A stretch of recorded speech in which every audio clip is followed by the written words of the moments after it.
नमस्कार, चर्चा में आप सभी का स्वागत है। मैं हूं ऋतु वर्मा।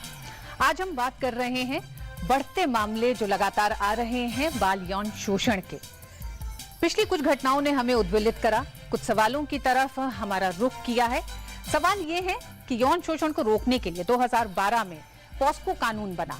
इस कानून के बाद भी आखिर क्या वजह है कि यौन शोषण के मामले बच्चों में लगातार बढ़ रहे हैं? क्या मानसिकता इतनी लोगों की विकृत होती जा रही है या फिर कानून उतने प्रभावी नहीं है? इन तमाम सवालों पर बात करेंगे और इस क्षेत्र में काम करने वाले विभिन्न कह सकते हैं कि विभाग भी हैं और तमाम एनजीओ हैं जो लगातार काम कर रहे हैं। वहां से हमारे साथ विशिष्ट मेहमान मौजूद हैं। आज उनसे बात करेंगे, इन सवालों के जवाब ढूंढेंगे। मैं आपका परिचय करा देती हूं अपने पूरे पैनल से। मेरी दाहिनी तरफ भारती अली जी हैं, हक सेंटर फॉर चाइल्ड राइट्स से हैं ये।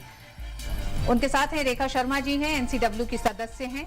हमारे साथ हैं डॉक्टर राजेश सागर, साइकियाट्रिस्ट हैं, एम्स से हैं। मेरी बाईं तरफ हैं आमोद कंठ जी हैं, पूर्व अध्यक्ष हैं दिल्ली बाल अधिकार सुरक्षा आयोग के। रेखा अग्रवाल जी हैं, वरिष्ठ एडवोकेट हैं, लगातार इस विषय पर काम करती रही हैं। राकेश सिंगर हैं, बचपन बचाओ आंदोलन से, जो लगातार बाल शोषण को लेकर एक लंबे समय से इन लोगों ने संघर्ष करा है, बहुत से बच्चों को आजाद किया है। लेकिन अभी भी कई ऐसे सवाल हैं जिसके जवाब हम इन लोगों से ढूंढेंगे। और समाज का एक बड़ा वर्ग हमारे साथ ऑडियंस के रूप में भी मौजूद है, क्योंकि समाज की भागीदारी भी बहुत बड़ी हो गई है आज की तारीख में जब हम बाल यौन शोषण की बात करते हैं। इस पूरी चर्चा को शुरू करने से पहले आइए नजर डालते हैं कि आंकड़े क्या बताते हैं, क्या तस्वीर आंकड़े पेश कर रहे हैं। दुकानदार ने मुझे छुआ, मुझे कहा कि अगर मैं किसी को बताऊं तो मुझे पुलिस पकड़ लेगी। जी हाँ, ये समाज की वो सच्चाई है जो हमें चाहे या अनचाहे असहज करती है। पड़ोस वाले भैया मुझे डराकर गंदी चीजें करता है। आज भी बाल यौन शोषण और बाल शोषण के मामलों में अधिकतर अपराधी या तो पीड़ित का कोई जानकार या पीड़ित के परिवार का जानकार या फिर पीड़ित का कोई करीबी ही होता है। मम्मी जब भी घर पे नहीं होते, मामू मुझे छूते हैं। देश में नाबालिगों से बलात्कार और छेड़छाड़ के मामलों के आंकड़े झकझोर के रखने वाले हैं। राष्ट्रीय अपराध रिकॉर्ड ब्यूरो की रिपोर्ट के मुताबिक देश में साल 2015 में protection of children from sexual offence यानी पॉस्को के तहत 14,913 मामले दर्ज हुए, जिनमें 8,800 मामले बच्चियों के साथ बलात्कार के हैं, जिनमें 35% मामलों में पड़ोसी ही अपराधी हैं और 94% मामलों में अपराधी नजदीकी रिश्तेदार निकले। हाल में 3 साल की बच्ची के साथ हुए बलात्कार ने नाबालिगों की सुरक्षा को लेकर अब डर और बढ़ा दिया है। इंसाफ की चौखट पर आज भी कई मामले न्याय मांगते खड़े हैं और कई में कार्यवाही अधूरी रही है। सवाल समाज की जिम्मेदारी और कानून की रफ्तार दोनों पर उठते हैं। सवाल हमारे पास कई हैं इस विषय पर। शुरुआत करेंगे सबसे पहले भारती अली जी आपसे।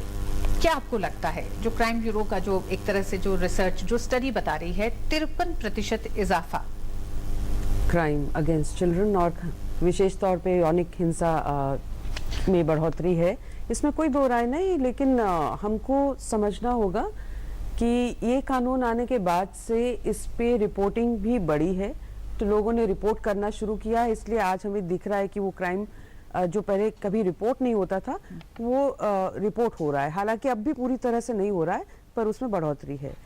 दूसरी चीज़ जो हमें देखनी होगी कि बहुत सारा क्राइम जो रिपोर्ट हो रहा है आज, उसमें काफ़ी इलोपमेंट वाले केसेस हैं, जहां पर और 2-3 आंकड़े साथ में मिला के देखने होंगे। एक तरफ आप पॉक्सो के तहत रजिस्टर किए हुए केसेस देखें, उम्र देखें, 16 से 18 वर्ष की उम्र में जो बच्चे हैं जिनके खिलाफ इस तरह के अपराध हुए हैं, और उसके साथ साथ आप आंकड़े देखिए किडनैपिंग के, जिसमें सबसे ज्यादा किडनैपिंग के आंकड़े किडनैपिंग फॉर मैरिज यानी शादी के लिए किडनैपिंग जो हो रही है। तो इस सबको साथ में जोड़ के यदि हम देखते हैं तो साफ नजर आता है कि बहुत से ऐसे केसेस हैं जो एलोपमेंट के केसेस, जहां लड़का लड़की भाग जाते हैं तो पेरेंट्स की तरफ से केस रजिस्टर हो जाता है किडनैपिंग का और बलात्कार का। लेकिन मैं फिर से ये दोहराऊंगी कि अब भी बहुत केस रजिस्टर नहीं हो रहे हैं। लोग आज भी वो हिम्मत नहीं जुटा पा रहे हैं कि वो पुलिस को जाकर के कह सके कि ऐसा ऐसा हुआ है। क्या कहीं आपको लगता है भारती जी ऐसा भी रहा कि जो लोग अदालतों तक पहुंचे, जो जिन लोगों ने इसके तहत कंप्लेंट की, क्या उनको सही न्याय सही वक्त समय पर मिल गया? देखिए, ये तो काफ़ी समय से हम लोग सब अखबारों में पढ़ ही रहे हैं कि पॉक्सो का कानून कहता है कि जो विक्टिम है, जो पीड़िता है या पीड़ित बच्चा है, उसकी टेस्टिमनी कोर्ट के कॉग्निजेंस के 30 दिन के अंदर अंदर रिकॉर्ड हो जानी चाहिए।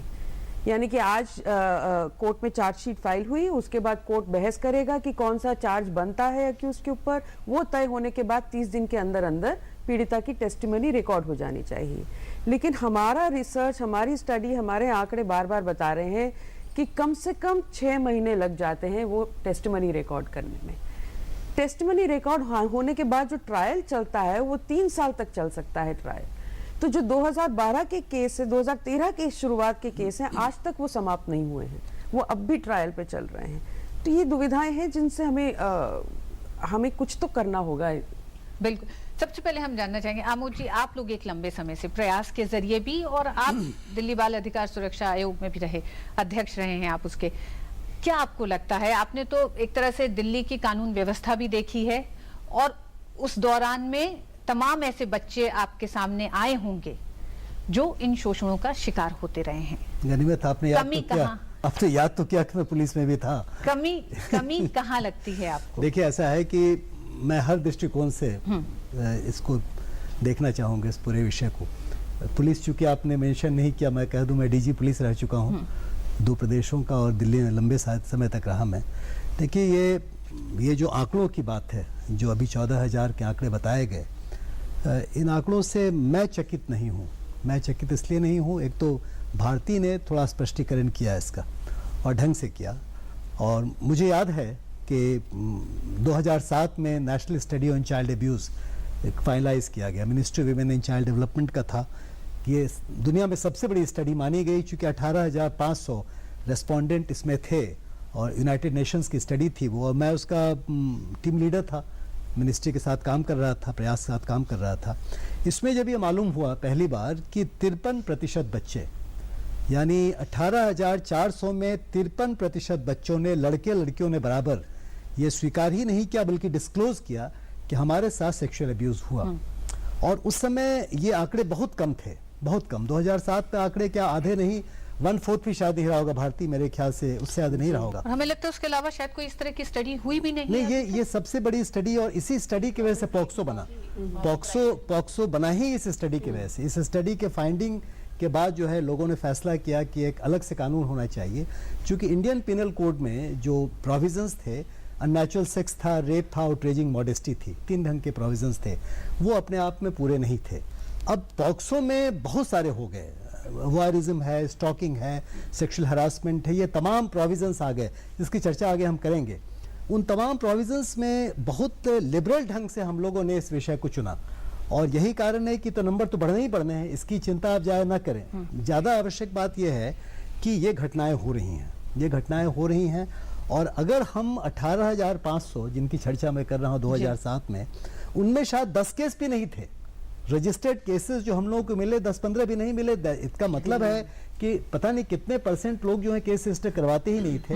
तो एक तो बात यह है कि केस रजिस्टर हो रहे हैं, मतलब इसकी चर्चा हो रही है, केस रजिस्टर हो रहे हैं, दायरा कानून का बहुत ज़्यादा बढ़ चुका है।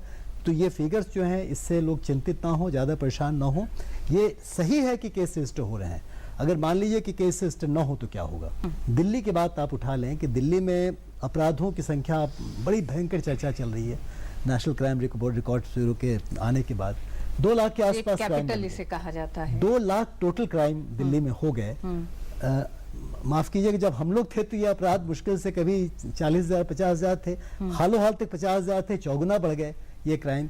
तो क्या क्राइम बढ़ गए 4 गुना? ऐसा नहीं है, ये कानून व्यवस्था ढीली हो गई है। हाँ, नहीं, ये बेहतर है। मैं प्रशंसा करता हूँ प्रीवियस कमिश्नर पुलिस बस्सी की कि उसने एक नई चीज की कि उसने फ्री रजिस्ट्रेशन को बहुत जोर दिया, उसके लिए मुहिम बन गया फ्री रजिस्ट्रेशन। बेशक दिल्ली पुलिस की शिकायत हो रही हो, लेकिन इसलिए ये तमाम बातों को हम दूसरे परिवेश में देखें, जहां हमको ये समझ में आना चाहिए कि अपराध हो रहे हैं, अपराध बढ़ रहे हैं, ये यौन हिंसाएं ज़्यादा परेशानी में डालने वाली एक विषय बन रही है, लेकिन आंकड़ों से हम परेशान ना हो।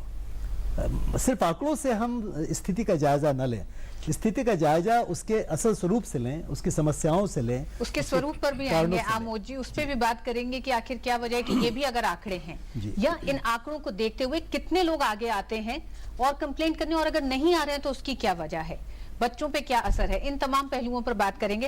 रेखा जी, आपसे जानना चाहूंगी, जिस तरह से आमोद जी ने कहा कि केसेस रजिस्टर हो रहे हैं, केसेस की क्या हालत है? स्पेशल कोर्ट बनाने की का प्रावधान रहा 2012 में जो कानून आया, उसके तहत आप आज 4 साल में कहां देखती हैं उन तमाम केसेस को, और जो हाल में जो रजिस्टर हो रहे हैं उस पर भी? देखिए, जो स्पेशल कोर्ट्स होने की बात थी, अभी तक अनफॉर्चुनेटली मैं एक कानूनी प्रक्रिया का हिस्सा हूँ, वकालत करती हूँ, पर अभी तक मेरे सामने कोई प्रैक्टिकल एग्जाम्पल नहीं आया कि जहाँ पर कोई स्पेशल डेजिग्नेटेड कोर्ट हो कि जहाँ पे सिर्फ पॉक्सो के केसेस की सुनवाई हो रही हो। जहाँ पर बाकी मुकदमों की सुनवाई हो रही है वहाँ पर कोई एफआईआर और भी सुनी जा रही है, जिसकी ट्रायल चल रही है, जिसके अंदर पॉक्सो की धारा भी लगी हो। पहली बात तो देखने कि कितने मुकदमे जिनके अंदर पॉक्सो की धारा लगती है, और जिसका अभी भारती जी ने भी अभी जिक्र किया था कि काफी केसेस तो वहां होते हैं जहाँ पे इलोपमेंट वगैरह के केसेस होते हैं। एक दुख की बात जो मैं देखती हूँ, एक वकील होने की स्थिति से देखती हूँ, उस नजरिए से कि जहां पर हम पॉक्सो की बात करते हैं, जहाँ पे हम छेड़खानी की बात करते हैं, तो पॉक्सो की वो एफआईआर तो जरूर दर्ज हो रही हैं जहां पर एक्सट्रीम केस ऑफ यौन शोषण हो, यानी कि जैसे कोई छोटी सी बच्ची का कोई बलात्कार हो गया हो, या किसी लड़के का कोई सोडोमाइज हुआ हो, या बाद में किसी लड़की का जो शव है कोई झाड़ियों के अंदर मिला हो, जैसे अखबारों के अंदर हम रोज पढ़ते हैं।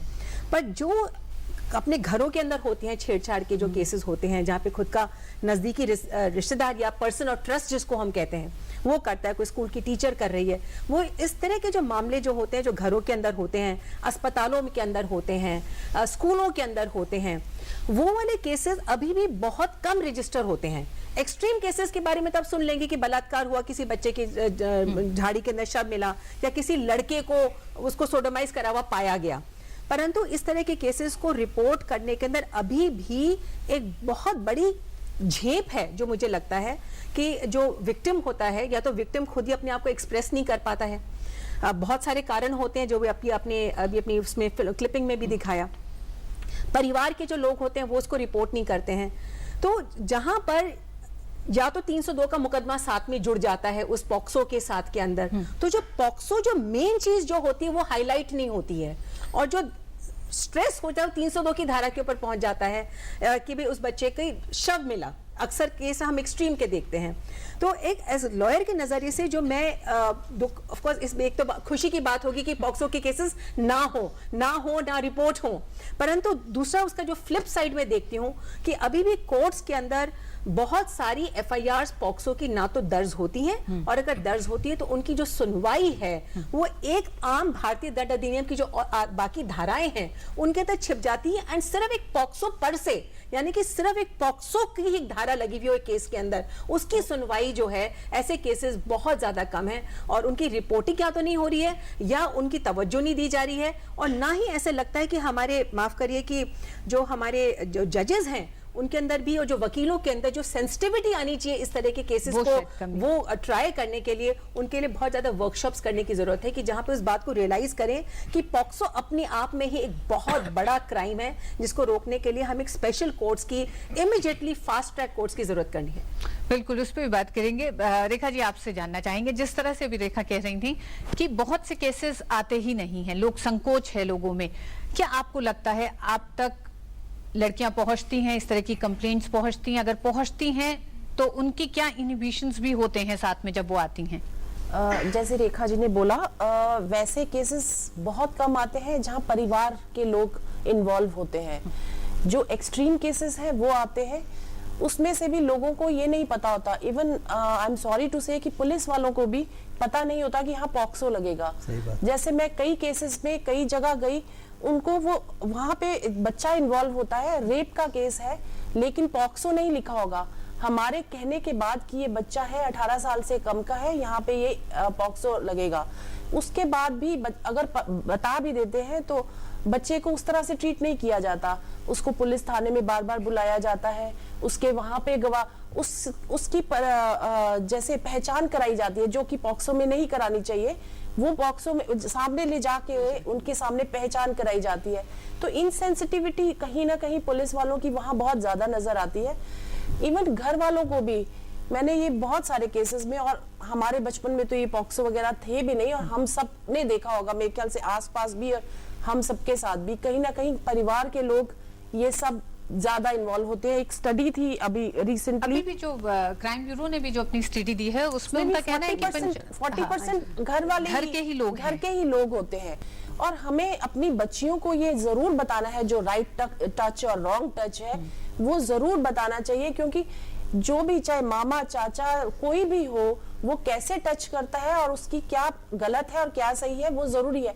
और जब हमारे पास लोग आते हैं तो भी वो ये कहते हैं कि प्लीज हम आपको बता तो रहे हैं, लेकिन ये आप अपने उसमें मत लिखिएगा। ये आज तक इस चीज की पता नहीं माँ बाप को इस चीज से क्यों ऐसा लगता है कि गलती उनके बच्चे की है। कहीं ना कहीं वो बताना बहुत जरूरी है कि बच्चे की गलती नहीं है। यह समाज की प्रतिष्ठा, एक सामाजिक जो जिंदगी है उसमें आप जो नहीं अपना ये खुलकर आप नहीं बताना चाहते कि आपके बच्चे के साथ कुछ हो गया, आपकी प्रतिष्ठा पे कहीं ना कहीं सवाल लगता है। सिंगर जी, आपसे जानना चाहूंगी, आप लोग तो एक लंबे समय से काम करते आए हैं बाल यौन शोषण पे भी, बाल शोषण पे भी, क्या आपको लगता है वो क्या चीजें हैं जो रोकती हैं उन अभिभावकों को, खासकर बाल यौन शोषण के सिलसिले में, कि वो आके बाहर उनके साथ खड़े हों, उनकी आवाज को और बुलंद दें, उनको ताकत दें? देखिए, एक तो ये अंतर भी देखने की ज़रूरत है। हम लोग बहुत ज़्यादा फोकस हो जाते हैं देश की राजधानी पे या मेट्रोपॉलिटन सिटीज़ पे। जो सबसे ज़्यादा घटनाएं हो रही हैं बच्चों के यौन शोषण की, वो ग्रामीण इलाकों में हो रही हैं, खेतों में हो रही हैं, खलिहान में हो रही हैं, घरों में हो रही हैं, जहाँ काम करते हैं वहाँ पे हो रही हैं। वो मामले आते ही नहीं हैं। हम लोगों ने देखा है जो बच्चे बाल मजदूरी करते हैं उसका जो मालिक है वो केस किसका दर्ज होता है, सोडोमी का, सही बात, लेकिन बच्चा माइनर है। तो ये चीज देखने की जरूरत है। और जो नंबर अभी आ रहा है, नंबर बढ़ेगा ही, रिपोर्टिंग होगी तो, लेकिन ये नंबर और बढ़ सकता है जब हमारी जागरूकता हमारी सरकारें करें, हमारे विभाग करें। आप देखिए कि पूरे देश में कहीं भी आप एक होर्डिंग उठा के देख लीजिए कि पॉक्सो के कानून के बारे में अगर कोई बेसिक जानकारी, जैसा कि मैडम ने कहा कि गुड टच और बैड टच के बारे में, कोई आप दूरदर्शन में, दूसरे निजी चैनलों में या विज्ञापन में कहीं आपको नहीं दिखता है। उसका कोई बजट नहीं है। नहीं, दूरदर्शन में तो दूरदर्शन में जरूर विज्ञापन दिखता है, दूरदर्शन में दिखता है, लेकिन मैं कह रहा हूँ कि जितना बड़ा बजट, जितना बड़ी समस्या है उतना बड़ा बजट होना चाहिए। जागरूकता पे आपका सवाल है कि जागरूकता नहीं हो रही। सवाल इसलिए उठता है कि क्या हमारी सरकारों की इच्छा शक्ति है कि नहीं। आमोद जी, देखिए जायज बात है, एकदम जायज कह रहे हैं आप, इसलिए कि देखिए अगर कानून के बारे में हम जाने ही नहीं कि ये कानून है। पुलिस की बात, जैसे रेखा ने कहा कि पुलिस की बात, कि पुलिस इनसेंसिटिविटी, मैं जानता हूँ, चूंकि मैं रह चुका हूँ, मैं समझता हूँ कि इनसेंसिटिविटी और इग्नोरेंस, उनका अज्ञान, नहीं समझना। देखिए 90% 95% पुलिस ऑफिसर्स जो होते हैं, जिस लेवल के ऑपरेट करते हैं, वो समझ ही नहीं पाते हैं कि पॉक्सो के प्रोविजंस क्या हैं, या जो तमाम नए कानून बन रहे हैं। बल्कि प्रिवेंशन, ये जो आपका महिलाओं के कानून बने निर्भया के बाद, उसकी भी समस्या वही है, क्योंकि पॉक्सो का ही वो रूपांतर है देखा जाए एडल्ट्स के लिए। तो एक तो ये इग्नोरेंस अगर पुलिस में इतना ज्यादा है, लॉ एनफोर्समेंट अथॉरिटीज में ज्यादा है, तो जो सिंगर कह रहे हैं कि आम लोगों के लिए, तो इसकी आवश्यकता है मैडम, बहुत जरूरत है। दूरदर्शन को तो बड़े पैमाने पे करना चाहिए, तमाम मीडिया को इसको हाईलाइट करना चाहिए। एक्चुअल जागरूकता की एक जिम्मेदारी उन तमाम एनजीओ को भी है जो एक लंबे समय से इस क्षेत्र में काम करती रही हैं, क्योंकि आपने वो समय भी देखा है जब कानून कहीं, और जब यौन शोषण, बाल शोषण कहीं अपराध की श्रेणी में नहीं आता था। आज एक ताकत मिली है पॉक्सो से कि आप एक्चुअल प्रोविजंस देखिए, उसमें एक्चुअल प्रोविजंस को एकदम बाजाबता स्पेस लेकर के गवर्नमेंट अथॉरिटीज को, पुलिस को, सबको इसको डिस्प्ले करना चाहिए कि ये है, और उसको पब्लिसाइज करना चाहिए थ्रू मास मीडिया। उसकी आवश्यकता। एक उदाहरण बताना चाहूंगा, एक मिनट बस, सावधानी भी साथ में, हाँ। क्योंकि जब हम बच्चों को ये कहते हैं गुड टच, बैड टच बताते हैं, तो कहीं ना कहीं हम उनको ये भी मैसेज दे रहे हैं कि पूरा ओनस आपके ऊपर है, आपको अपने आप को बचाना है, आपको देखना है कि कौन सा सही टच है, कौन सा खराब है, और अपने आप को बचाना है। हमें वो सोच को पलटने की जरूरत है। लेकिन क्या रेखा जी, आपको ये नहीं लगता इसकी जरूरत हमें तब पड़ी जब तमाम वो एजेंसीज वो उस तरह से नहीं काम कर रही हैं, तब आज घरों में, क्योंकि आपको भी ध्यान होगा कि हम लोग एक समय वो भी होता था कि आप टीवी देखते समय कुछ ऐड आते थे, वो चाहे आपके सैनिटरी नैपकिन के ऐड हो या फिर कोई ऐसी फिल्म हो, तो लड़कियां उस तरफ देखती भी नहीं थी, उठ के कमरे से बाहर चली जाती थी। तो वो भी समय था। तो क्या उन तमाम एजेंसियों की एक जिम्मेदारी कहीं कमी रह गई? मैं आप पे आती हूँ, एक बार डॉक्टर साहब से पूछती हूँ। डॉक्टर साहब, आपको लगता है कि बच्चों के जहन पर एक गहरा असर इस तरह की घटनाएं डालती हैं, और वो किस तरह का असर होता है? कब माँ बाप को लगे कि हाँ अब ध्यान देने की जरूरत है, इसके व्यवहार में कहीं कोई परिवर्तन है, ये परेशान है? नहीं, बहुत सही कहा आपने रितु जी। ये जो चीज़ है जिसका जो इतना ये बहुत ही एक मैं अंडरस्टेटमेंट होगा अगर मैं कहूँगा कि बहुत आघात होता है जो इस चीज़ से गुजरता है, और वही जान सकता है, क्योंकि हम देखते हैं एम्स में जो जिनके सर्जरी के बाद वो आते हैं बच्चे या उनकी फैमिली आती है, तो उनसे जब बात करते हैं तो पता लगता है कि कितना एक ट्रॉमेटाइज्ड फेज से वो गुजरते हैं। और दुख की बात यह है कि जो चर्चा होती है, जैसे चर्चा हो रही है, हम खासकर या तो लीगल या इस तरह की करते हैं या क्या करना है, लेकिन जो मानसिक जो चीज़ें हैं उसके बारे में उसकी चर्चा हम नहीं करते हैं। उसके बारे में हमें लगता है वो पूरा इग्नोर्ड रहता है, और फिजिकल पे भी ज़्यादा ध्यान रहता है और बाकी चीज़ों पे रहता है, लेकिन किस चीज़ से वो गुजरता है उस चीज़ की चर्चा नहीं होती। और ये देखा गया है वर्ल्ड ओवर कि जितने भी जो बच्चे हैं इस चीज़ से गुजरते हैं, उसमें वन कैन से कि 50 से 60% और भी ज़्यादा जिनको मानसिक समस्याएं या बीमारियां हो सकती हैं, नंबर 1। नंबर 2, जो आज की तारीख में जिनको मानसिक समस्याएं हैं, प्रॉब्लम है, उनमें देखा गया है कि बचपन में उनके चाइल्डहुड में उनके साथ ट्रॉमेटाइज इवेंट हुआ है। तो ये एक एविडेंस है ऑल ओवर द वर्ल्ड। लेकिन एक चीज बहुत जानना बहुत जरूरी है कि ये जो आघात है वो सिर्फ एक इवेंट का नहीं है, वो उस फेज से जो गुजरते हैं। हम कई बार चर्चा करते हैं कि जैसे फॉर एग्जांपल आपके जो है CWC मेंबर ने बातचीत की, वो भी एक आघात है। आप कोर्ट में गए, वो भी एक आघात है। पुलिस जो इंट्रोगेशन कर रहा है वो भी एक आघात है। और फैमिली मेंबर्स, आस पड़ोस के लोग जो हैं उनसे बातचीत कर रहे हैं, उनसे जानने की कोशिश कर रहे हैं, टीचर्स जो हैं उनके अपने, तो ये सब जो है डे टू डे बेसिस पे एक इवेंट का नहीं होता, बल्कि रोजमर्रा के जीवन में उस चीज से गुजरते हैं वो। और उस चीज के बारे में कोई कहता नहीं कि नहीं आप ठीक है, आप ठीक हो जाएंगे, और उसको किसी को रेफर नहीं कर सकते, प्रोफेशनल से रेफर नहीं कर सकते। और इवन जिस तरह से उन पर शक किया जाता है, इवन मैं कहना चाहूंगा कि इवन कुछ इंस्टेंसेस में तो इवन बच्चे को ब्लेम भी किया जाता है कि आप ठीक नहीं थे, और आपने शायद ऐसा किया होता तो आप ये स्थिति नहीं होती। और अक्सर ये होता है कि जैसे बताया कि हम चर्चा कर रहे हैं कि फैमिली मेंबर होता है तो उसको ना देके बच्चे के ऊपर ब्लेम आता है, तो बच्चे के अंदर भी एक ब्लेम आने लगता है, शेम हो जाता है, गिल्ट हो जाता है, तो वो अपने आप में ही उसका बहुत सारा मानसिक प्रभाव होता है। तो कहने का मतलब यह है कि बहुत सीरियस बात है, it's a major public health problem, और it should be dealt very seriously, and especially when we talk of the psychological or जो mental health issues हैं, that has to be taken very very seriously, and we need to provide all the resources not only to the child but also to the whole family। मतलब उनके साथ हमें ये करना चाहिए। बिल्कुल डॉक्टर साहब, हमें भी लगता है कि जिस तरह से आज के समाज में हम लड़कियों को पढ़ने की बात करते हैं, उनको नौकरियों की बात करते हैं, लड़के तमाम जगह बाहर निकलते हैं, और जो हमारी सामाजिक धारणाएं हैं वो लड़कियों को लेकर हो कि ज्यादा नहीं बोलना चाहिए, ज्यादा चहकना नहीं चाहिए, लड़कों को लेकर हो कि लड़के रोते नहीं हैं, लड़के कमजोर नहीं हो सकते, ये सारी चीजें जो होती हैं वो इतना मानसिक तनाव, दबाव उन बच्चों पर बना देती हैं कि वो जो उनके साथ गुजर रहा होता है उसको शायद अपने अभिभावकों से, अपने दोस्तों से, अपने बड़ों के साथ वो कभी शेयर नहीं कर पाते। इस पर भी बात करेंगे अपने तमाम मेहमानों से। वक्त एक छोटे से ब्रेक का, ब्रेक के बाद वापस लौटते हैं।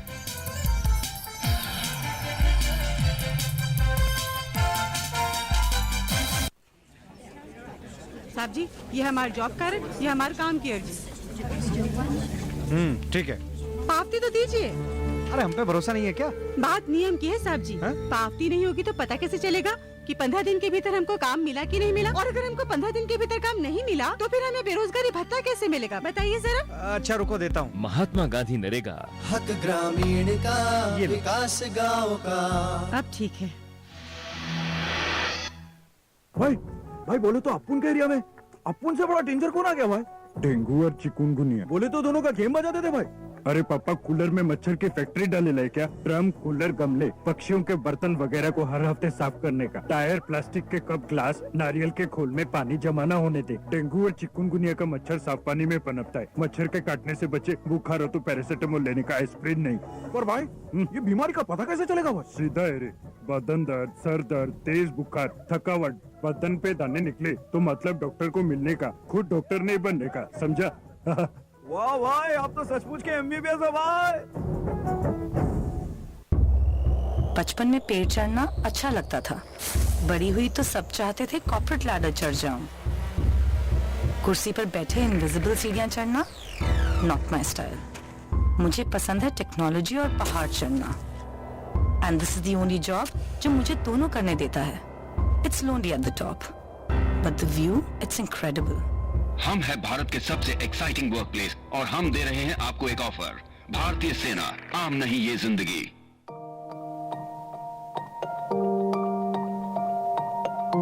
धन्यवाद मेरी बेटी को शिक्षित करने के लिए।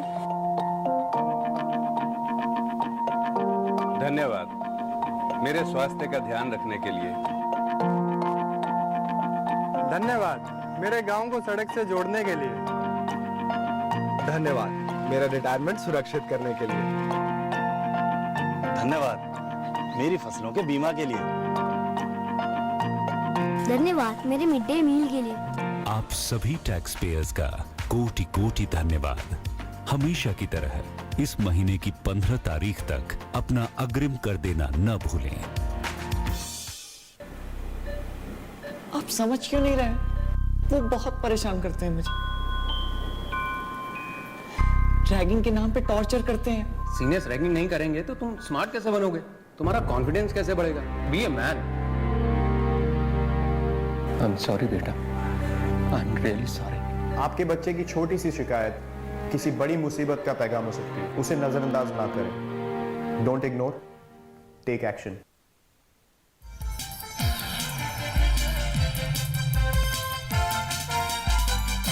आज हम बात कर रहे हैं बाल यौन शोषण के बढ़ते मामलों पर। आमोद जी, आपसे जानना चाहेंगे, जागरूकता पर हम बात कर रहे थे कि जागरूकता फैलाने की भी जरूरत है, लेकिन क्या आपको लगता है कि तमाम अभी भी जितनी जागरूकता हम लोग तमाम एड से, या अब तो टीचर्स तक को कहा गया है स्कूल में, उनकी जिम्मेदारी है गुड टच बैड टच बताने की, आपको लगता है कि अभी भी बहुत सारी चीजों में कमी बाकी रह जा रही है? देखिए, कुछ कानून ही ऐसे हैं जिनमें प्रावधान होता है कि आप अवेयरनेस कॉज करना एक प्रोविजन है। शायद इसमें भी है कि आप प्रोवाइड करें, पता नहीं इसमें है कि नहीं, पॉक्सो में शायद नहीं है, होना चाहिए था। कुछ कानून में है, पॉक्सो में भी है कि आपकी ये ऑब्लिगेशन है। मतलब देखिए, कानून के बारे में 2-3 एक बुनियादी बातें हैं। बुनियादी बात यह है कि ये माना जाता है कि हर व्यक्ति को कानून का ज्ञान होगा, जो एक बेतुकी बात है हिंदुस्तान में खास तौर पे, लेकिन है। आम कानून जो जिंदगी में बहुत सीधे तौर पे लोगों को जरूरत होती है वो उसका इस्तेमाल कर लेते हैं। कानून एक इंस्ट्रूमेंट हो जाता है, कानून के माध्यम से आप कुछ अचीव करते हैं, वो एक अलग बात हो गई। लेकिन पॉक्सो किस्म का कानून, जुवेनाइल जस्टिस एक्ट है, पॉस्को है, child labour prohibition regulation act है, बहुत सारे जो इस ढंग के लेजिस्लेशंस हैं उसको बहुत कॉन्शियसली, सिस्टमेटिकली, सायास ढंग से, एक पूरे ढंग से इसको पेश करने की जरूरत होती है। तो अलग आपको अलग लगता है कि लोगों, वहाँ कमी रह गई है कि लोगों को इस कानून के बारे में भी इसके बारे में किसको क्या करना है, पुलिस अथॉरिटीज को क्या करना है, जुडिशियल ऑफिसर्स को क्या करना है, लॉयर्स को क्या करना है, वॉलंटरी ऑर्गेनाइजेशन को क्या करना है, समाज को क्या करना है, बच्चों को क्या करना है, एजुकेटर्स को क्या करना है, इंस्टीट्यूशंस को क्या करना है। सबकी भूमिकाएं तय, सबकी भूमिकाएं तय हैं। अगर देखा जाए उसको थोड़ा हाईलाइट करके सिस्टमेटिक ढंग से पेश करने की, सरल भाषा में जो बच्चों को समझ में आए, ऐसा नहीं हो, क्योंकि कानून अपने समझना भी बहुत आसान काम नहीं है आम लोगों के लिए, तो वो भाषा बहुत जरूरी है। भारती जी की, अमोद जी की बात में कुछ ऐड करना चाहूंगी कि जो आपने कहा, बहुत अच्छी बात कही कि स्पष्ट भाषा में होना चाहिए। अब पॉक्सो के अंदर जो यौन शोषण के जो डिफरेंसेस दिए गए हैं वो बहुत ही पेचीदा हैं। मतलब करे तो बहुत अच्छे मकसद से हैं, बहुत अच्छे ढंग से हैं, मैं उस मंशा के ऊपर उंगली नहीं उठा रही हूँ, पर एक वकील होने के नाते से ही जब मैं उसको पढ़ती हूँ तो मैं खुद भी कई बार कंफ्यूज हो जाती हूँ उसके अंदर कि क्या एग्रीवेटेड सेक्सुअल असॉल्ट होता है, क्या क्या नहीं होता। एक तो उन चीज़ों को स्पष्ट करना, सिंपल करना जरूरी है, जिससे उसके ऐसे केस में जो ऑफेंडर है उसकी प्रोसिक्यूशन भी आप सर कर पाए। और जो सबसे इंपॉर्टेंट बात जो अमोद जी ने जहाँ पर अभी कही थी कि कानून हमें मालूम होना चाहिए, पर एक बहुत अजीब सी बात है, पर मालूम नहीं होती है। तमाम ऑडियंस हमारे पास है, रेखा जी, एक बार हम इनसे भी पूछते हैं कि इन लोगों को कितनी जानकारी है, क्योंकि यहाँ पे हमारे साथ कुछ टीचर्स भी मौजूद हैं। क्या इस कानून के बारे में आप जानती हैं? हमारा वक्त बदला है, समाज बदला है, लेकिन सोच वही का वही है, और इसको बदलने के लिए सख्त कानून की जरूरत है। इसमें हर न्याय प्रक्रिया में जो है लेडीज हो, महिलाएं हो, ताकि वह स्पष्ट रूप से न्याय कर सके। क्या होता है कि यहाँ पक्षपात हो जाता है, हर मोड़ पे कहीं न कहीं बाधाएं आ जाती हैं। पॉक्सो सिर्फ महिलाओं के लिए नहीं है। बताइए ना किसमें है कानून? मैं एक सवाल कानून बताइए कि है क्या? सवाल पूछना चाहती हूँ कि आपने ये पॉक्सो का नाम आप क्या करती है मैडम? मैं अगर आप पूछूं कि आप क्या करती हैं? मैं एक टीचर हूँ गवर्नमेंट स्कूल में, और ये मैं एडमिट करूंगी कि हमें इस कानून के बारे में ज्यादा जानकारी नहीं थी, और शायद बहुत कम लोगों को इसकी जानकारी है, और ये होनी चाहिए अगर ऐसा कानून है।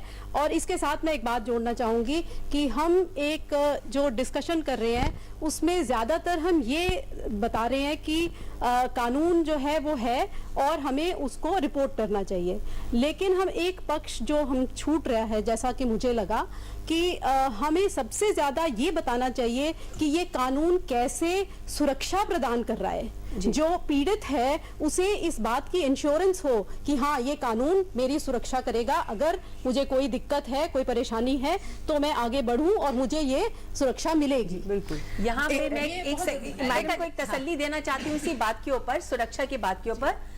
हमारे देश के कानून के अंदर मैडम आपको बताना चाहती हूँ कि कोई भी आदमी जो होता है, अगर उसको आरोप लगाया जाता है उसके ऊपर, हमारा कॉन्स्टिट्यूशन कहता है कि जब तक उसको गिल्टी प्रूव नहीं कर देते हैं वो इनोसेंट है, उसको बेकसूर माना जाता है। परंतु सिर्फ एक ही, ऋतु जी ये बहुत खुशी की बात है कि ये ही एक ऐसा कानून है पॉक्सो जहां पर उल्टा है कि जब तक मतलब आपको अपना आप बेकसूर हैं या आपको खुद को साबित करना पड़ता है, you are guilty until proved innocent. तो ये बाकी कानूनों से बिल्कुल उल्टा है, और इसलिए यहाँ पर जो विक्टिम है वो शुरू से ही प्रोटेक्टेड है, यानी कि ये सोचा जाता है कि जो भी विक्टिम ने कहा है वो सही है। आप लोग इस विषय के बारे में क्या सोचते हैं? क्या अपने घरों में अपने छोटे भाई बहनों से आप लोग इस विषय के बारे में कभी बात करते हैं? मैं सबसे पहले तो ये कहना चाहूँगा कि 2012 में ये एक्ट आया, इस एक्ट की रूट लेवल तक हमने टीचर्स को भी इसकी अवेयरनेस नहीं पहुंचाई, तो स्टूडेंट्स और उन बच्चों के ऊपर क्या प्रभाव पड़ रहा है इसका ये टीचर भी जानते हैं। सर ने जो कहा कि हमारा पुलिस प्रशासन भी कई जगह नहीं जानता इस चीज़ को, इवन वो कांस्टेबल भी नहीं जानता जिसको बीट प्रभार सौंपा गया है उस वार्ड का, उस मोहल्ले का, वो भी नहीं जानता है, वो भी इग्नोर करता है। ये रॉन्ग टच और राइट टच जो है वो हम लोग की, जो हम लोग हैं या छोटे बच्चे, उसको वो खुद पता ही नहीं है कि रॉन्ग टच या राइट टच है क्या, वो घर में क्या बताए। अगर कोई ऐसा आस पड़ोस का या खुद का फैमिली अगर उसके साथ कुछ करता है, लेकिन वो उसको पता ही नहीं है कि मेरे साथ वो गलत कर रहा है या सही कर रहा है, तो वो कैसे अपने आप को बताएगा कि नहीं मेरे साथ रॉन्ग हो रहा है। ग्रामीण एरियो में ये सब चीजें पूरी तरीके से विकसित नहीं हो पा रही हैं, उसके लिए क्या किया जाएगा? सिक्स सेंस होती है। मैम ये तो बात हो गई बड़ी बात की, ये बड़ी जो रहती है लड़कियां उसको गुड टच बैड टच का पता होता है, लेकिन जो 2 साल 3 साल की हो रही है उसके बारे में क्या गुड टच बैड टच होगा? उसको उसमें पढ़ने की उम्र में उसको पता जाए कि ये गुड टच है ये बैड टच है, तो ये समाज इसका कहाँ तक जाएगा? ये क्या आप कुछ कहना चाहेंगे? सर जो मतलब रिपोर्टें दर्ज कराई जाती हैं तो उन जिनके बारे में रिपोर्ट दर्ज कराई जाती है उनके आस पड़ोस का समाज भी या पड़ोसी भी उनको बड़ी बुरी नज़र से देखने लगते हैं, तो इस वजह से भी वो कुछ रिपोर्ट कराने में असहज महसूस करते हैं। अमोद जी और भारती जी, आप ही दोनों से सबसे बड़ा सवाल, आखिर ये जो समाज में जो परिवर्तन होना चाहिए ये क्यों नहीं हो रहा? इसके लिए क्या करने की जरूरत है? फिर वही घूम फिर के बात अवेयरनेस पे आती है। चाहे कुछ भी कहे, अगर आपको लॉ का पता ही नहीं है, चाहे वो पड़ोसी हैं, और कुछ सेंसिटिविटी क्रिएट करने के लिए भी कैंपेन्स चलानी चाहिए। देखिए कानून का मकसद ये होता है कि एक ऐसी चीज जो एक्शनेबल है। देखिए पॉलिसीज होते हैं, अनाउंसमेंट्स होते हैं, चार्टर्स होते हैं, वो कानून नहीं होते हैं। बातचीत कानून नहीं है।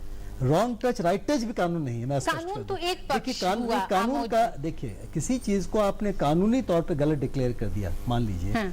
तो हम बार बार ज्ञान की बात कर रहे हैं कि उसका ज्ञान, जैसे अभी इतनी चर्चा हो रही है, मैं इतने लोग बैठे हुए हैं, मैं 100% समझ रहा हूं कि इनमें से बहुत ही कम लोग, एक दो लोगों को ज्ञान कानून का होगा, लोग समझे होंगे। हम लोगों के बीच में एक समस्या होगी कि हिंदी रूपांतरण आप एक्सपर्ट बैठे हुए तमाम, हिंदी रूपांतरण आपको देखा गया है गुरुतर यौन भेद। देखिए पहली चीज मैं थोड़ा सा, अगर आप परमिट करें, इफ यू परमिट में, देखिए ऐसा है, आप मेरी बात सुने आप एक मिनट। देखिए ऐसा है कि इस कानून में है क्या, दो तीन बात मैं बता दूं। एक तो पहले कि यौन संबंध अगर मान लीजिए किसी का कॉन्सेंसुअल है, यानी एक दूसरे से राजी खुशी में यौन संबंध कायम कर रहे हैं, तो भी किसी बच्चे के साथ 18 साल से कम के साथ यौन संबंध होता है, गैर कानूनी है, नंबर 1। नंबर 2, हम यौन संबंध को सिर्फ मानते थे कि सेक्सुअल असॉल्ट यानी रेप होता है किसी लड़की का, किसी पुरुष ने किसी महिला के साथ, लड़की के साथ रेप किया मान लीजिए, वो आप समझते हैं, और किसी पुरुष ने पुरुष के साथ किया तो सोडोमी होती थी 377, जिसकी चर्चा बहुत ज्यादा हो रही है।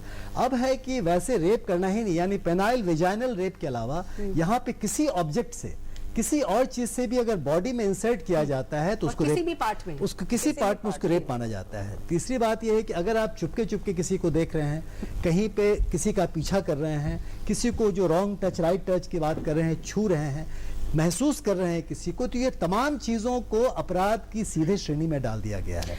इसको हम समझे। आमोद जी, इन बच्चों से भी जानते हैं कि इनके जीवन में, इनके आसपास क्या कभी कोई ऐसा मामला सामने आया, क्या सोचते क्या हैं?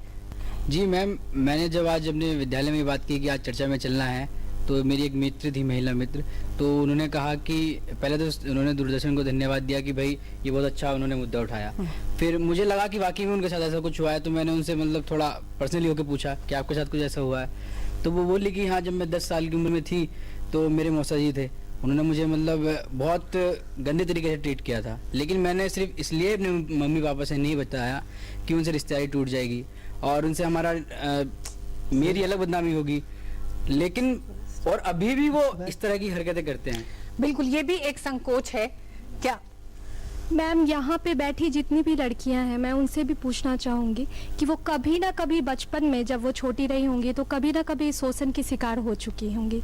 कभी भी वो रोड पे चलती हो, बस में, कहीं भी जा रही हूँ, ट्रैवल कर रही हूँ, इवन उनके ट्यूटर उनको पढ़ाने आते हैं, तो वो भी, मेरे साथ भी ऐसा हो चुका है, मैं सह चुकी हूँ। तो वो गलत टच, रॉन्ग टच जो बात हो रही थी वो होता है हमेशा। एक बात बताएं, क्या कहीं आपको लगता है पिछले इतने समय में कुछ चीजें बदली हैं?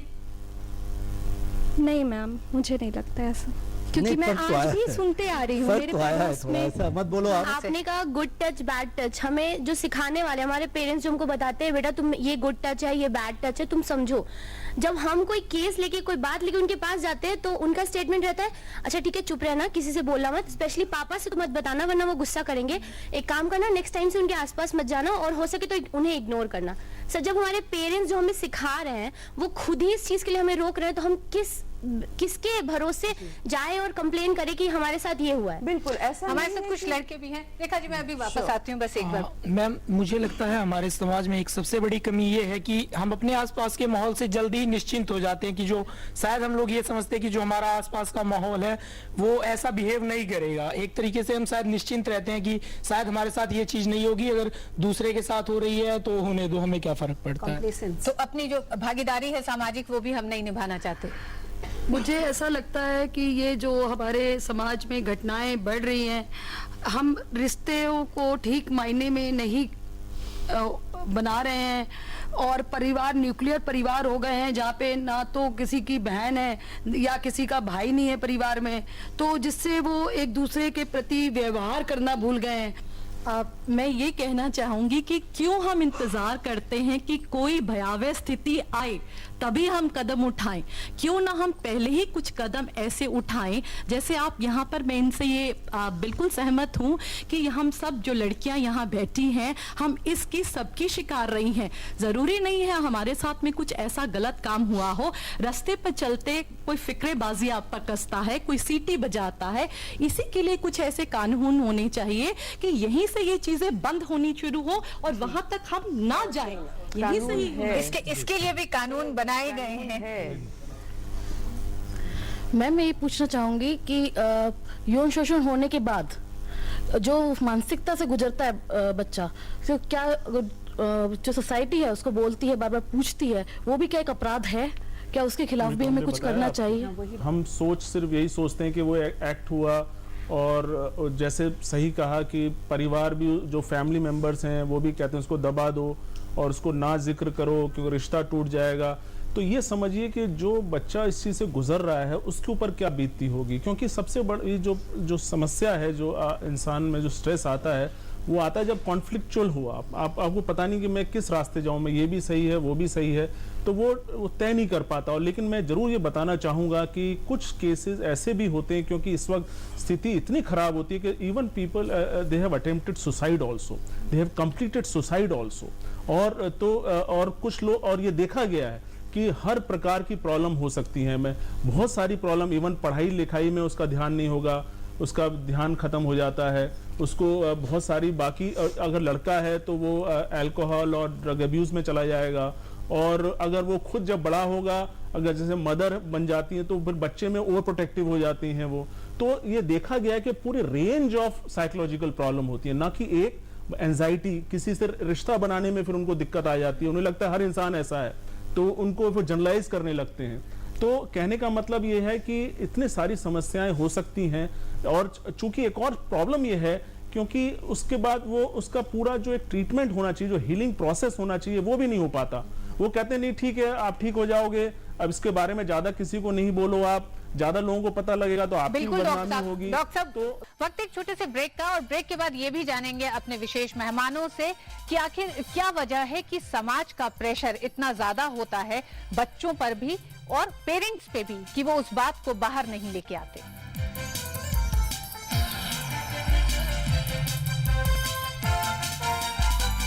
प्रधानमंत्री ग्राम सड़क योजना ने हम गांव वालों के लिए तरक्की के रास्ते खोल दिए। सड़क के गड्ढों की फोटो खींच रहे हो, कोई खास बात है क्या? अरे काका, मेरे मोबाइल फोन में मेरी सड़क ऐप है, जिससे प्रधानमंत्री ग्राम सड़क से जुड़ी कोई भी जानकारी सरकार तक भेजी जा सकती है। सड़क से जुड़े सुझाव या शिकायत पर सरकार वाजिब कार्यवाही करती है। प्रधानमंत्री ग्राम सड़क से जुड़ी कोई भी बात, मेरी सड़क एंड्रॉइड ऐप अब हर पल मेरे साथ। I fire hard and I fire strong. I like solving problems. Facing an enemy at a higher position is a problem. Being 2 points down is a problem. And the bigger the problem, the sweeter the victory. What do I like more? Going to battle or firing my pistol? I like the fact that I do both for India. We are India's most exciting workplace, and we are making you an offer. The Indian Army. Live a life less ordinary. 1 2 3 अरे 4। ये काम के समय गिनती किस लिए? कोई खास बात है का? हाँ है ना, अपने महात्मा गांधी नरेगा में अब बहुत से नए काम जुड़ गए हैं, जैसे वर्मी कंपोस्टिंग और वृक्षारोपण, जैसे मुर्गी और बकरी पालने के लिए शेड बनाना और मछली पालन। और इतना ही नहीं, बाढ़ नियंत्रण और लघु सिंचाई जैसे और भी कई काम। तो खास बात हुई ना। बच्चों, जवाब ठीक से देना और सफाई के 10 नंबर होंगे। चौंकिए मत, डेंगू और चिकुनगुनिया से बचने के लिए ये जरूरी है। आसपास पानी जमा ना होने दें। ड्रम, कूलर, गमले को हर सप्ताह साफ करें। प्लास्टिक के कप व नारियल की खोल जैसी चीजों को इधर उधर न फेंकें, क्योंकि डेंगू और चिकुनगुनिया का मच्छर साफ पानी में पनपता है। मच्छरों के काटने से बचें। बुखार में पैरासिटामोल लें, एस्पिरिन हरगिज न लें। इस बार तो बच्चों ने हमें ही पास कर दिया। और सफाई के नंबर 100 में से 100। हाँ। बचपन से ही मुझे पता था I was a born leader, और इस बात का एहसास दिलाया मेरी पहली जॉब ने। वो सब सिखाया जो कोई और नौकरी नहीं सिखा सकती। Man management, time management, crisis management, सब कुछ। पहले ही दिन से मैं टीम को लीड कर रहा था, और जितने साल मैंने बिताए उससे कई ज्यादा एक्सपीरियंस मिला मुझे। और सबसे अच्छी बात, my first job made my second career possible. हम है भारत के सबसे एक्साइटिंग वर्कप्लेस, और हम दे रहे हैं आपको एक ऑफर। भारतीय सेना, आम नहीं ये जिंदगी।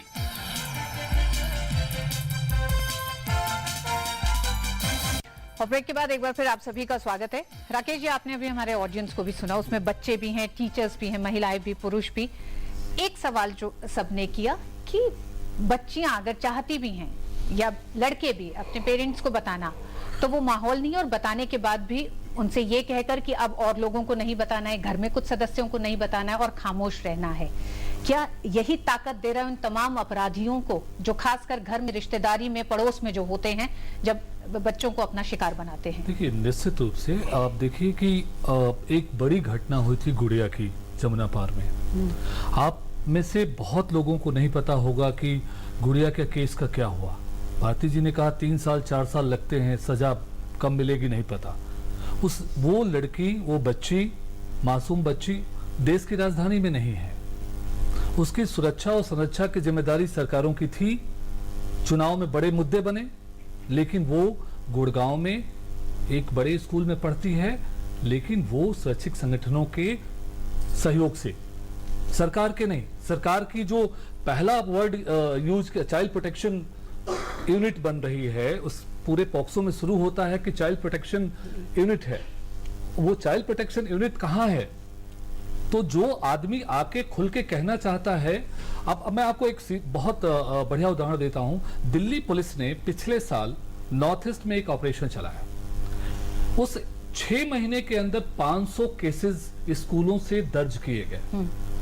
अब दिल्ली के सारे स्कूलों में मुझे जानकारी जहां तक पुलिस से मिली है, और वो पुलिस ने पूरा एक मेमोरेंडम, वो एक नोटिफिकेशन जारी किया कि हर स्कूल में एक बॉक्स लगाया जाएगा जिसमें कंप्लेन कोई बच्चा कर सकता है। तो कम से कम एक जगह तो बनी कि जहां जाके कर सकता है। तो 500 केसेस आए, जिसमें से 90 ही केस जो आके लिखित रूप से दे पाए, और उसमें से ज्यादातर जो मामले थे वो मामा, नाना, चाचा, ताऊ के थे। बिल्कुल। रेखा जी, 2015 में दिल्ली हाई कोर्ट ने यहां तक कहा कि बाल यौन शोषण संक्रामक रोग है। बिल्कुल। ये कहना पड़ा क्योंकि 12 साल के एक बच्चे ने जब अपनी कंप्लेंट वापस ली। जी।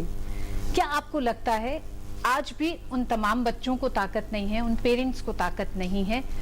कहीं पूरी व्यवस्था में एक बड़े बदलाव की जरूरत है इस दिशा में? बहुत ज्यादा। दिल्ली हाई कोर्ट के इस ऐतिहासिक जजमेंट के बाद में भी एक वकील होने के नाते जो मैं देखती हूँ कि अभी भी जो सिचुएशन है वो बहुत ही दुख भरी है, क्योंकि अभी कहीं पर भी वो हिम्मत ना तो विक्टिम के अंदर आई है, ना उनके माता पिता के अंदर आई है, ना उनके रिश्तेदारों के अंदर आई है, और ना ही उनके साथ साथ जो जुड़े हुए लोग हैं जिनको हम पर्सन्स ऑफ ट्रस्ट कहते हैं, जैसे आप लोग स्कूल के टीचर्स हैं, या कोई बच्चा जो है अपने अस्पताल के अंदर इलाज करवाने जाता है जहां पर उसका कहीं पर शोषण होता है, या और भी कई जब समाज के अंदर बच्चा निकलता है, तो जब तक वहां पर हर क्षेत्र के अंदर इस बात की इम्पोर्टेंस को नहीं समझा जाएगा कि ये जो बच्चा है, और वो बच्चा, हम तो अभी तो जब तक कानूनी तौर के ऊपर एज कम नहीं होती है तो 17 साल 364 साल का जो बच्चा है वो भी बच्चा ही है।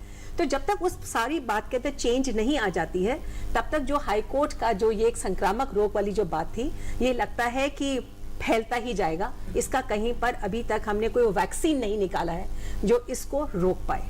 आमोद जी, हमने जब अपनी ऑडियंस में बैठी लड़कियों से पूछा कि उनको कोई बदलाव लगता है, अगर इन लड़कियों ने, हमारे साथ जितने लोग हैं, अगर हम में से किसी ने कभी इस तरह के शोषण के, हम कभी एक तरह से कह सकते हैं कि हमारे साथ हुआ हो, उसके बाद आज भी हमको लगता है कि बच्चे आज भी नहीं बोल पाते, कहीं कमी रही है तमाम उन एजेंसीज की जो इन चाइल्ड राइट्स को लेकर लगातार काम करती रही हैं? देखिए, इन लोगों ने बहुत स्पष्ट तौर पर, इन 2 लड़कियों ने, एक ने कहा, सवाल पूछा और लोगों से कि क्या आप में कोई ऐसा है जिसके साथ बाल शोषण नहीं हुआ हो। मेरे ख्याल से सबों ने स्वीकार किया। मैं ये सवाल अपने आप से पूछ रहा हूँ, और ये सवाल यहाँ बैठे तमाम लोगों से पूछ रहा हूँ कि ये सच्चाई यही है। रिपोर्टेड जो मैंने आपको बताया कि 53% ने तो कह दिया, 18,400 में 53% ने कह दिया कि मेरे साथ हुआ, लेकिन जिन लोगों ने नहीं कहा वो करीब 94% होंगे। आप समझ रहे हैं मेरी बात? जिन्होंने, इसका मतलब यह है कि बाल शोषण हर किसी के साथ होता है। एक और चीज स्पष्ट मैं कर दूं कि लड़कों के साथ उतना ही शोषण होता है, लड़कियों के साथ होता है। इस लड़कियां परेशान ज्यादा ना हो इस बात को लेकर कि डिस्टिंक्शन हो रहा है। इनफैक्ट आपको नहीं पता है, आपको नहीं पता है कि 52% लड़कों में, बल्कि कहीं कहीं पे लड़कों के साथ ज्यादा शोषण होता है। और अब ये कानून भी, पॉक्सो जो है वो जेंडर न्यूट्रल है। जैसे कि हम लोगों ने कोशिश तो की थी कि निर्भया के बाद कानून बन रहा है उसको जेंडर न्यूट्रल हम कर दें, लेकिन वो नहीं हो पाया।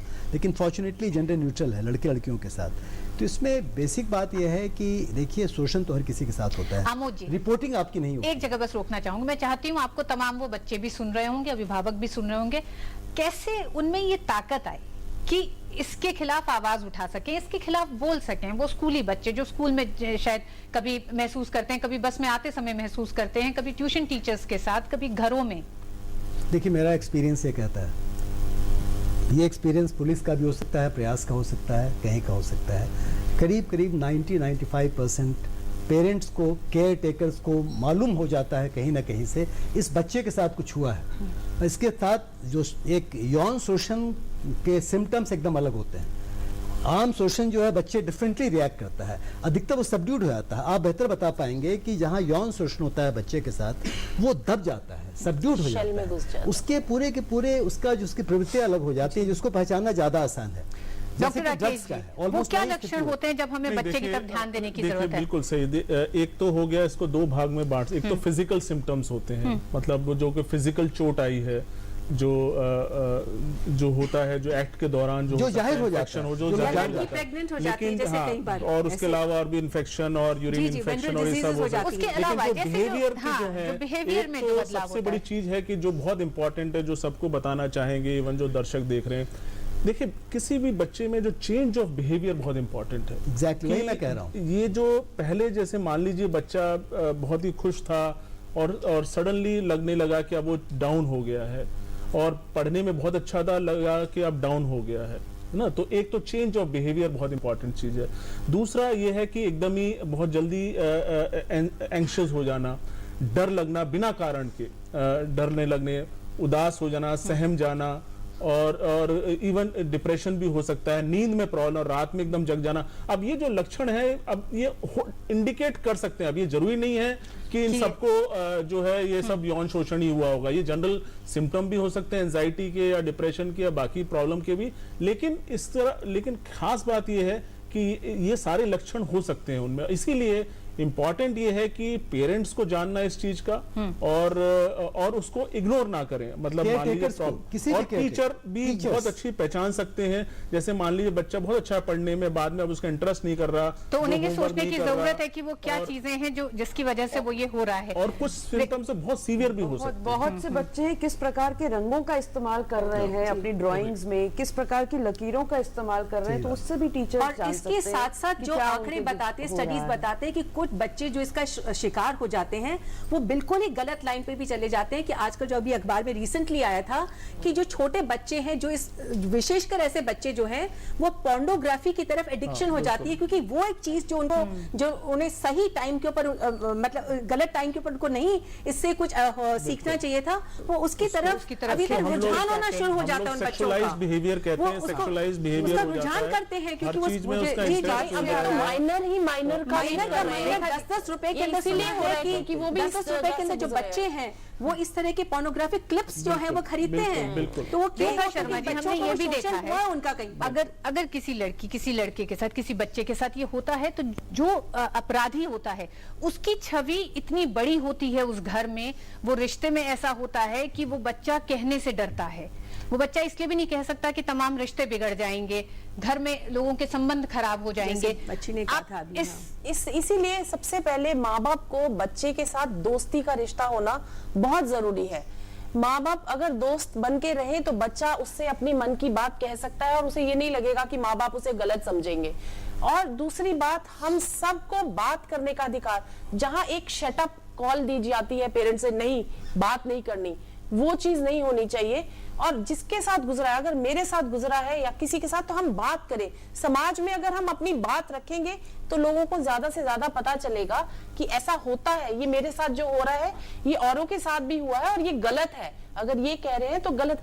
बच्चा जब तक ये जानेगा नहीं कि ये गलत है या सही है, वो उसको पता ही नहीं है, वो सोचता है नॉर्मल है। जैसे अभी हम बात कर रहे थे, आज जितने केसेस हैं, आपने दिल्ली में भी केसेस देखे होंगे कि ज्यादा से ज्यादा माइनर लोग ही माइनर के साथ रेप के केसेस आ रहे हैं, क्योंकि उनको पता ही नहीं है ये गलत है, उनके साथ कभी ना कभी ये हुआ है, तो वो उनको लगता है ये ठीक बात है, तो आगे चल के वो भी माइनर्स के साथ ये काम दोबारा कर रहे हैं। भारती, क्या लगता है आपको कि एक बड़ी जिम्मेदारी स्कूलों की भी हो गई है इस पूरी दिशा में? बहुत ज्यादा जिम्मेदारी स्कूलों की है, और बल्कि इस तरह के कानून में मैं आप सबको जानकारी दूं, इस कानून में रिपोर्टिंग मैंडेटरी है, यानी कि जरूरी है रिपोर्ट करना अगर आपको जानकारी मिलती है तो, और नहीं करते तो आपको सजा भी हो सकती है, जुर्माना भी हो सकता है, और ये हर एक के लिए रिपोर्टिंग मैंडेटरी है।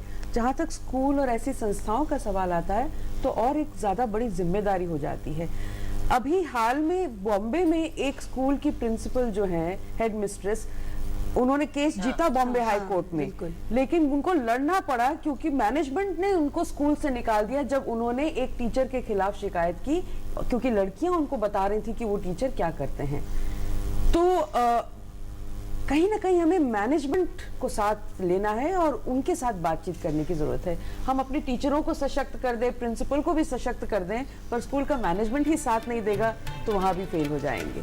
तो हमारे सभी मेहमानों का मानना है कि व्यवस्था में, और व्यवस्था ही नहीं, तमाम वो एजेंसियां जो बच्चों से संबंधित है, चाहे वो चाइल्ड राइट्स के लिए लोग काम कर रहे हो, स्कूल हो, अभिभावक हो, उन सबको उन बच्चों में एक ताकत देने की जरूरत है और उनका साथी बनने की जरूरत है, ताकि अगर आसपास कोई ऐसी चीज, कोई ऐसी घटना, कोई ऐसा शोषण हो रहा है तो उसके लिए वो आवाज उठा सके। कानून है, कानून की जानकारी आप सभी को होनी चाहिए ताकि आप उसका भी इस्तेमाल कर सके। उसके लिए तमाम एजेंसियां हैं जो लगातार काम कर रही हैं। मेरे सारे मेहमानों का बहुत बहुत शुक्रिया, तमाम ऑडियंस का इस पूरी चर्चा में शामिल होने के लिए। चर्चा में आज बस इतना ही। नमस्कार।